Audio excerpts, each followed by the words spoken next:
বিশ্ব এখন দাঁড়িয়ে আছে তৃতীয় বিশ্বযুদ্ধের দ্বারপ্রান্তে, এমন হুঁশিয়ারি দিয়েছেন রাশিয়ার প্রেসিডেন্ট ভ্লাদিমির পুতিন। আর এই সতর্কবার্তা যে হাওয়ায় উড়িয়ে দেওয়ার মতো নয়, তা স্পষ্ট হয়ে উঠেছে প্রতিদিনের বিশ্ব পরিস্থিতিতে। রাশিয়া ইউক্রেন যুদ্ধ, গাজা ও লেবাননে ইসরায়েলের আগ্রাসন এবং তার জবাবে ইরানের পাল্টা ক্ষেপণাস্ত্র হামলা একে একে সংযুক্ত হচ্ছে একাধিক ফ্রন্ট।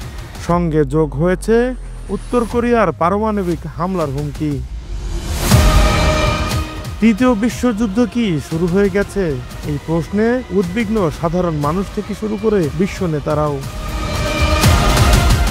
তৃতীয় বিশ্বযুদ্ধের সম্ভাব্য রূপ কতটা বিধ্বংসী হতে পারে, সেই হিসাব থেকেই আসছে আরেকটি প্রশ্ন। যদি বিশ্বযুদ্ধ হয়, তাহলে কোন কোন দেশ থাকবে নিরাপদ?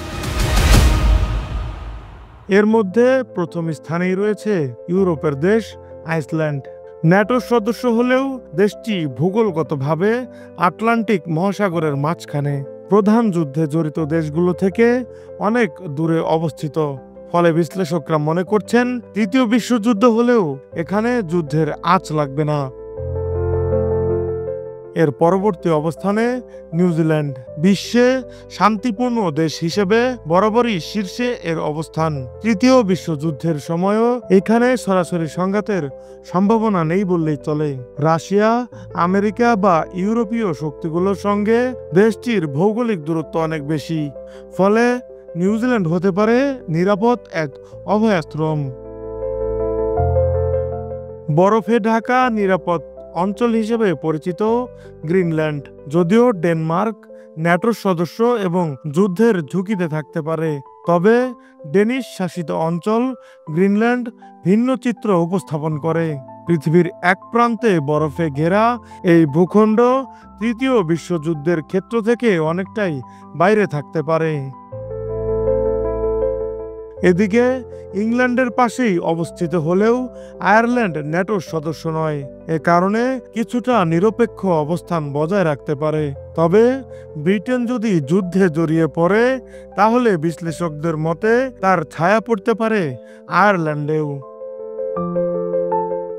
অপরদিকে অস্ট্রেলিয়া ন্যাটোর সদস্য হলেও জোটটির সহযোগী হিসেবে বিভিন্ন কর্মকাণ্ডে অংশ নেয়।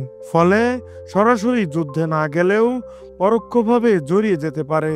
তবে ভূগোলগত অবস্থানের কারণে দেশটি যুদ্ধের প্রধান সংঘর্ষ অঞ্চল থেকে অনেক দূরে, যা তাকে তুলনামূলক নিরাপদ করে তোলে।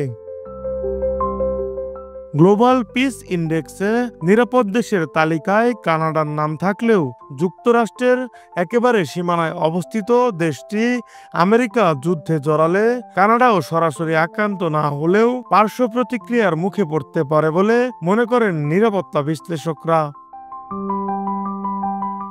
বিশ্বের বর্তমান ভূরাজনৈতিক টানাপোড়েন তৃতীয় বিশ্বযুদ্ধকে আর অবাস্তব আতঙ্ক হিসেবে দেখছে না।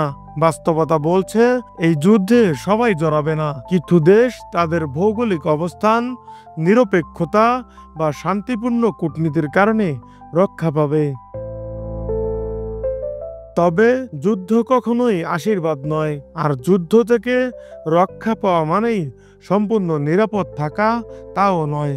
বিশ্ব যদি সত্যি বিধ্বংসী পথে এগোয়, তাহলে তার প্রতিধ্বনি পৌঁছাবে প্রত্যন্ততম অঞ্চলে।